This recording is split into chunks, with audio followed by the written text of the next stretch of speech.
नमस्कार। जय जय राम, जय सिया राम, जय हो बागेश्वर धाम सरकार, जय माता दी। मेरे प्यारे सभी दर्शकों, जैसा कि हम सभी को पता है कि नवरात्रि का महीना चल रहा है और इस नवरात्रि में बहुत ही पवित्र दिन होता है। इसलिए हम आज की इस वीडियो में मैं आप लोगों के लिए बहुत ही सुंदर, बहुत ही ज्ञानवर्धक कहानी लेकर के आया हूँ। इस कहानी को सुन करके जरूर ही आपके जीवन में बहुत कुछ सीखने को मिलेंगे। यदि आप माता रानी के भक्त हो, नवरात्रि का व्रत रहते हो तो बड़ी ही अच्छी बात है। इसलिए इस कथा को, इस कहानी को सुनने वाले तथा सुनाने वाले को दोनों के जीवन में बहुत ही अच्छा खासा प्रभाव पड़ता है। माता रानी की कृपा के पात्र बनते हैं। नवरात्रि का व्रत करने वाली एक माँ, आखिर उस माँ ने ऐसी क्या गलतियाँ कर देती जिसके वजह से उसका बेटा का मृत्यु हो जाती है। यह घटना थोड़ी सी हैरान कर देने वाली है, लेकिन हमारे जीवन में बहुत कुछ सिखाने वाली है, क्योंकि हमारे इस समाज में बहुत सारे ऐसे लोग हैं जो माता रानी के भक्ति करते हैं, लेकिन उसके साथ में कुछ ऐसी गलतियां भी कर देते हैं जिसको नहीं करना चाहिए। ये छोटी छोटी गलतियां हमारे जीवन में बहुत बड़े कारण बन सकती हैं। इसलिए आप इस कथा के अंत तक अवश्य बने रहिए। यदि आप माता रानी के भक्त हो, नवरात्रि व्रत करते हो, माता रानी की पूजा पाठ करते हो, तो इन छोटी छोटी गलतियों को इस कहानी के माध्यम से बहुत ही अच्छे से विस्तार से समझेंगे। बहुत ही सुंदर और बहुत ही ज्ञानवर्धक कहानी है।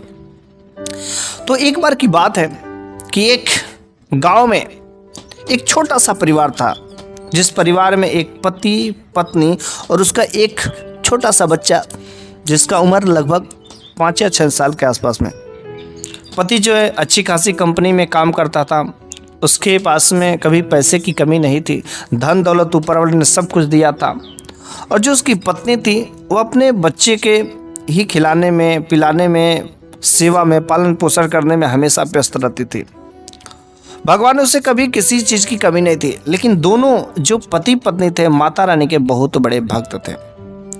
पति बहुत ही शांत स्वभाव का था, बहुत ही संवेदनशील दिल का था, किसी से लड़ाई झगड़ा नहीं, बहुत ही प्यार वाली बातें करता था, मीठा बोली करता था और लोगों पर दया भी करता था, दान करता था। लेकिन यहीं पर उसकी पत्नी माँ की भक्ति भाव तो करती थी, सब कुछ करने के बावजूद भी वह कभी गरीबों पर दया नहीं दिखाती थी। अगर उसके दरवाजे पर कोई भिक्षुक आ जाता था तो उसे कभी जो कुछ दान पुण्य नहीं किया करती थी। कभी किसी भिक्षुक को, कभी किसी प्यासे को पानी तक नहीं पिलाई, 1 रुपया तक, 1 दाने भी वह कभी दान नहीं करती थी। उसका पति हमेशा कहता था कि तुम जब गरीबों को खिलाओगे, भूखे को भोजन खिलाओगे, तो सब भगवान का ही तो दिया गया है। आज मैं कमा रहा हूँ, सब उन्हीं का देन है। लेकिन अगर तुम्हें ऐसा लगता है कि मैं कमा रहा हूँ, नहीं नहीं, ये सब उनकी जब कृपा है तभी मेरे को मिल रहा है। बहुत सारे ऐसे लोग हैं जो मेरे ही कैटेगरी के, मुझसे ज़्यादा पढ़े लिखे लोग हैं, लेकिन तो भी इतने पैसे नहीं कमा पाते। आज भगवान दिया है, कुछ हमने अच्छा कर्म किया है जिसके वजह से आज हमारा जीवन ठीक ठाक चल रहा है। इसलिए मैं हमेशा कहता हूं कि तुम जो है भूखे को भोजन, कोई दरवाजे पर भिक्षुक, कोई साधु महात्मा आ जाए तो तुम्हें भर पेट भोजन कराओ, दान करो। लेकिन उसकी पत्नी के कानों में एक भी बातें ना घुसती थी। उसको समझ ही नहीं आता था।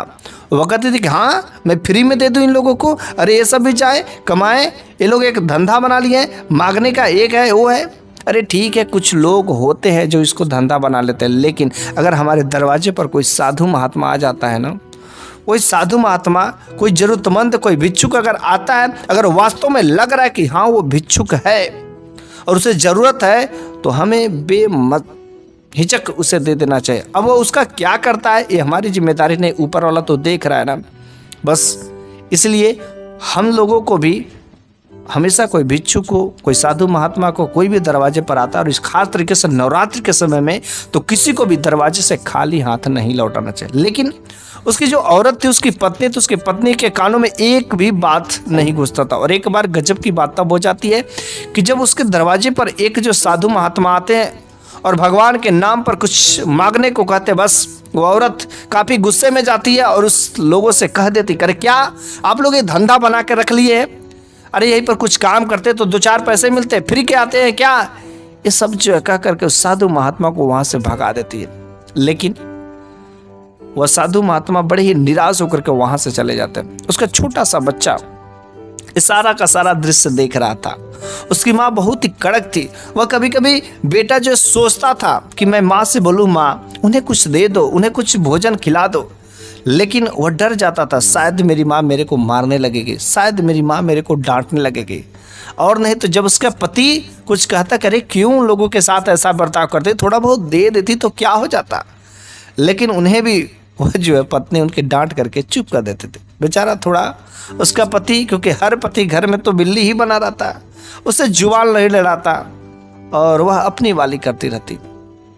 और एक बार जो है नवरात्रि का समय आता है और नवरात्रि में माता रानी के व्रत सभी लोग रहते हैं और दोनों पति पत्नी जो माता रानी की भक्ति भाव करते थे, घर में उनके जो मूर्ति का स्थापना भी किए थे, हर तरीके से सारे के सारे काम करते थे।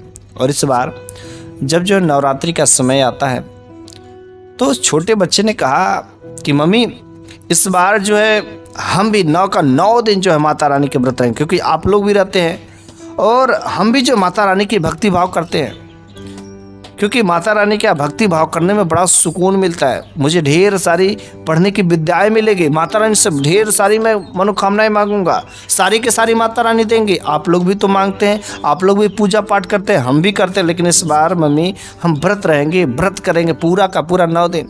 मम्मी कहते अरे क्या तुम पागल हो गए हो, अभी तुम छोटे हो, 6 साल 7 साल की उम्र में, काफ़ी तुम्हारी उम्र छोटी है, तुम व्रत नहीं कर सकते हो, तुम भूखे नहीं रह सकते हो, थोड़ा बहुत तो फल खाना रहता है। भोजन नहीं जब जाएगा पेट में तो तुम्हारी हालत खराब हो जाएगी। बेटे मेरी बात मानो, तुम 9 दिन का व्रत करने की जिद मत करो। लेकिन वह लड़का बिल्कुल ही जिद पर आ जाता है और कहता चाहे कुछ भी हो जाए मैं जो है 9 का 9 दिन व्रत रहूँगा ही रहूँगा। मम्मी आप खाना बनाए या 9 बनाए, हम जो आपका भोजन नहीं खाएंगे, जो लोग आप खाएंगे वही खाएंगे, वरना वैसे ही रहेंगे। बेचारा वह बेटा, वो लड़का जिद पर आ जाता है और माँ कहती कि ठीक है, अपने पति से कहती है, पापा ने भी कहा बेटा तुम्हारी उम्र काफ़ी छोटी है, अभी तुम व्रत करने के लायक नहीं हो। लेकिन वह बेटा पापा से कहता है कि नहीं पापा, आप लोग थोड़ा फल ज़्यादा ला दीजिएगा, हम फल खा लेंगे, लेकिन हम भोजन नहीं करेंगे। हम भी जो भगवान की भक्ति भाव करेंगे, माता रानी के उपासक बनेंगे, सुबह शाम जो है माता रानी की आरती करेंगे, इसमें क्या दिक्कत है, क्या समस्या है। काफ़ी वो लड़का जिद पर आ जाता है। फिर जो है उस माँ ने कहा चलो बेटा ठीक है। पहला दिन ही नवरात्रि का चल रहा था। नवरात्रि के पहले दिन ही शाम के समय में उस बेटे को काफ़ी जोरदार भूख लगती है और वो लड़का कहता है कि अगर मैं माँ से कहूँगा तो माँ तो अवश्य कहेगी चल तू भोजन कर ले और मेरा व्रत टूट जाएगा, क्योंकि मैंने संकल्प ले लिया है कि मेरे को 9 का 9 दिन व्रत करना है, चाहे कुछ भी हो जाए मैं खाना नहीं खाऊँगा।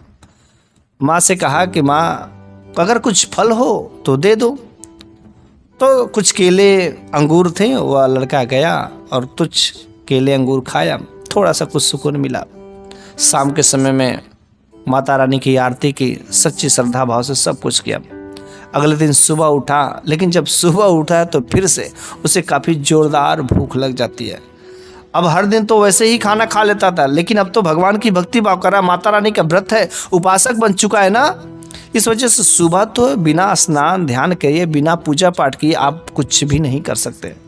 वो लड़का जो है काफ़ी जोर से उसे भूख लगी थी, ऐसा लगता था कि अब वो रह नहीं पाएगा, ऐसा लग रहा था कि उसका शरीर जो चक्कर दे रहा है, काफ़ी जो है उसको चक्कर जैसा फील हो रहा है कि अब वो बेहोश होकर के गिर जाएगा। लेकिन वो अपने माँ से नहीं कहता था। नहाने धोने के बाद माता रानी की पूजा करता है, आरती करता है, और यही तो भगवान की जो भक्ति करता है तो पहले तो उसका जो परीक्षा होती है, बिना कष्ट की भगवान की भक्ति भाव नहीं हो सकती है। और वो लड़का को ऐसा लग रहा था कि जोर से उसे चक्कर आ रहा, उसे समझ नहीं आ रहा था, एक जगह बैठा हुआ था।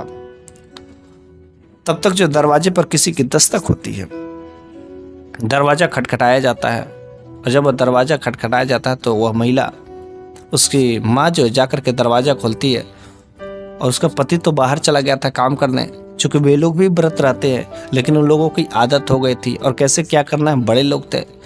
तो ये बच्चा जो है, इसकी इतनी हिम्मत नहीं हो रही थी कि चल के मैं जा सकूँ, कुछ कर सकूँ, बस एक जगह बैठा था, क्योंकि वह भूखा था, व्रत था। उसे समझ नहीं आ रहा था मैं करूँ तो करूँगा, लेकिन मन में जिद था कि मैं 9 का 9 दिन रहूँगा ही रहूँगा। तब तक जो दरवाजे पे जब दस्तक होती है तो इसकी माँ जो है जाती दरवाज़ा खोलती तो क्या देखती है, सामने जो है एक पीला वस्त्र पहने हुए एक साधु महात्मा जी सामने खड़े हैं, और वह कहते कि मैं 9 दिन का व्रत हूँ, अगर आप कुछ फल फूल अगर मुझे दे देती तो बड़ी ही अच्छी बात होती है। फिर जो है इसकी माँ तुरंत जो आग बरसाने लगी, ले अब लोग भोजन नहीं मांगते, भिक्षा नहीं मांगते, तो 9 दिन का जब व्रत है तो आप जो जाकर खरीदिए ना, हमसे क्यों मांग रहे हैं? साधु महात्मा ने कहा, रे हमारा फर्ज ही है कि हम लोगों से मांग करके अपना जो जीवन यापन करते हैं। कुछ थोड़ा बहुत, ज़्यादा नहीं, थोड़ा बहुत ही तो थोड़ा बहुत दे दीजिए। लेकिन उसकी माँ, उस बच्चे की माँ को 1% भी दया नहीं आता है। ऐसा लगता है कि भगवान ही एक साधु महात्मा का रूप लेकर के वहाँ पर आए थे, लेकिन उसने उसको डांट करके, फटकार करके वहाँ से भगा देती है। बेचारे वे साधु बाबा काफ़ी निराश होकर के वहाँ से चले जाते हैं। वह बच्चा देख रहा होता है, लेकिन उसकी इतनी हिम्मत नहीं हो रही थी कि मैं माँ से कुछ बोल दूँ। माँ वे भी व्रत है, उनको थोड़ा बहुत कुछ हो सके तो दे दो, बाद में जब वे करेंगे तो उनको भी तो भूख प्यास लगती होगी, थोड़ा बहुत अपना फलाहार कर लेंगे। लेकिन वह बेचारा माँ से नहीं बोला। तब तक अचानक जो है उसको जो है जोर से मूर्छा आती है और वह वहीं पर जमीन पर गिर पड़ता है। तब तक जब माँ अपने बच्चे को देखती है कि जमीन पर गिरा पड़ा, वह भागा जो है अपने बच्चे के पास में जाती है, बच्चे को हिलाती है, लेकिन कुछ भी असर नहीं होता है। फिर से वह पानी लेकर के उसके मुंह पर छींटा मारने लगती है। काफी देर छींटा मारने के बाद उस बच्चे को थोड़ा सा होश आता है और वह माँ कहती है अपने बेटे से कि बेटा, तुम जो 9 दिन का व्रत नहीं रह पाओगे, तुम कुछ भोजन कर लो, कुछ खाना खा लो, कुछ पानी पी लो। हम लोग भगवान की भक्ति भाव कर रहे हैं ना, तुम अपना व्रत तोड़ दो। और लड़का कहता, नहीं माँ, चाहे कुछ भी हो जाए, मैं जो व्रत नहीं तोड़ूंगा। थोड़ा सा कष्ट है, थोड़ा सा बस कुछ दिन की दिक्कत है, फिर से सही हो जाएगा। तब तक लड़का देखते ही देखते फिर से मूर्छित हो जाता है। फिर से वह पानी मारना शुरू कर देती है, लेकिन इस बार वो लड़का उठता ही नहीं। कुछ समय बाद उसका पति भी वहां पर आ जाता है और पति भी काफी परेशान हो जाता है। दोनों लोग बहुत कोशिशें करते हैं कि क्या किया जाए, कुछ करे तो करे कैसे, कुछ उसे होश ही नहीं आ रहा है। हर चीज से वह हैरान हो जाते हैं। घर पर ही बुला करके, पास में एक डॉक्टर भी रहते हैं, और जब डॉक्टर वहां पर आते घर पर सो देखते तो उसकी सांसें ठंडी हो गई रहती है। ऐसा लग रहा था को दम तोड़ दिया है, उसके प्राण पखेरु हो गए, सांस लेना बंद कर दिया है। उस डॉक्टर ने कहा कि मैं आपके बच्चे को नहीं बचा सकता, आपका बच्चा शायद कुछ समय का मेहमान है, लाश से छड़े चल रही है, अब यह ज्यादा समय तक जीवित नहीं रहेगा। हाँ, अगर भगवान की कृपा लगेगी तो भगवान की कृपा लगेगी तो कुछ भी हो सकता है, असंभव को भी असंभव बना सकते हैं। दोनों पति पत्नी बहुत ही निराश होकर के अपने बेटे के ऊपर सर रख करके रो रहे थे। तब तक जो कुछ समय बाद जो है दरवाजे पर दस्तक होता है, और जब दरवाजे पर दस्तक होता है तो उसका पति जो है जाकर के दरवाजा खोलता है, देखता है साधु बाबा, वही साधु बाबा जिस साधु बाबा को उसकी पत्नी ने वहां से भगा दिया था, कुछ दिया नहीं था। साधु बाबा को उसके पति ने बड़े ही प्यार से अंदर लाया और सारा का सारा दुख दर्द का दिया कि बाबा कुछ ऐसा काम करिए कि मेरा बेटा जो आज मूर्छित अवस्था में पड़ा है, ऐसा लग रहा है कि इसके प्राण निकल पर, डॉक्टर ने भी जवाब दे दिया, बाबा कुछ ऐसा करिए ना कि जिससे मेरा बेटा वापस आ जाए। उसने कहा, मैं आप लोगों की बातों को समझता हूँ और आप लोग भगवान का व्रत करते हैं, माता रानी का व्रत है, माता रानी के उपासक है, लेकिन आपने जरूर ही कुछ ऐसी गलतियां किया होगा जिसकी वजह से इसकी सजा जो आपके बेटे को मिल रही है। तो उस पति ने अपने पत्नी से कहा, क्या तुमने कुछ ऐसी गलतियां की? तुरंत उसकी पत्नी को याद आ जाता है कि हाँ, मैंने जो साधु बाबा को, यही साधु बाबा कुछ समय पहले मेरे दरवाजे पर आए थे, लेकिन मैंने इनको कुछ नहीं दिया, ये भी व्रत थे, इन्होंने कुछ फल मांगे थे, मेरे पास थे लेकिन मैंने नहीं दिया था, मैंने बहाना बना करके इनको यहाँ से अपने दरवाजे से भगा दिया, डांट करके भगा दिया। तुरंत उसकी पत्नी को याद आ जाता कि हाँ, मैंने बहुत बड़ी गलती की। एक दरवाजे पर भिक्षुक आया, एक साधु महात्मा जो भगवान का ऐसा लग रहा साक्षात रूप ही है, और तुरंत जो पत्नी वहां से उठती और उस साधु बाबा के चरणों में गिर जाती है। कहती, बाबा मुझे माफ कर दीजिए, मैंने बहुत बड़ी गलती की, मैंने आपका अपमान किया, आज तक मैं इसकी महत्वता को नहीं समझ पाई, बाबा कुछ ऐसा करो। अरे मैं माता रानी के व्रत, हम दोनों लोग उपासक है, बेटा भी तो व्रत था, लेकिन मेरे बेटे को माँ ने ऐसा क्यों छीन लिए, मेरा बेटा आज इस दुनिया में नहीं है, बाबा कुछ ऐसा काम करिए ना। तुरंत तो साधु बाबा ने कहा, अगर आप लोग भगवान के सच्ची भक्ति भाव करते हैं, उपासकों के, तो आप लोग भी प्रार्थना करिए, और मैं आपके बच्चे के लिए भगवान से दुआ करता हूँ, भगवान से प्रार्थना करता हूँ, भगवान से विनती करता हूँ। वह जो वहीं पर साधु बाबा बैठे हुए अपने भगवान से, अपने प्रभु से विनती करने लगते कि हे भगवान, ये दोनों पति पत्नी अपने गलती का आभास हो गया है, अब ऐसा गलती नहीं करेंगे, अब इनके बेटे को फिर से प्राणदान दे दीजिए। आप तो सब कुछ बनाने वाले हैं, आप ही बिगाड़ने वाले हैं, आपके इशारे पर जो एक पत्ता भी नहीं हिल सकता, आप जो चाहेंगे वह कर सकते हैं। यदि आपकी कृपा होती तो असंभव को भी संभव बना देते। हे भगवान, अब ये लोग प्रायश्चित करेंगे, मैं अपने तरफ से मैं इसकी गलती को मैं माफ़ी मांगता हूँ। हे भगवान, कृपया आप मुझे माफ़ कर दीजिए।